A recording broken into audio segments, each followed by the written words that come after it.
Today we will learn how to enable and disable file extensions on Mac.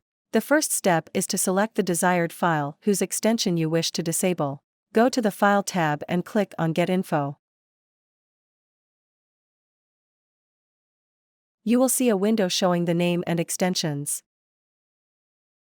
Then click the Hide Extension checkbox.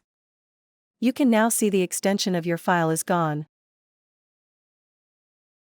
For example, this JPG image file. Again, the extension will appear this way if you check the Hide Extension box.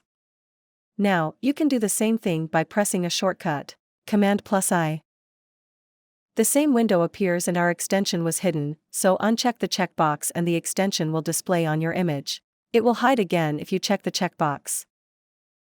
Using the next method, it's the same process as right-clicking on the file with the mouse. Click on Get Info. You will see the same window. Now I will uncheck the checkbox and the extension will show up. Again, if you check the checkbox, it will be hidden. So if you like this tutorial, please subscribe to my channel. Thank you.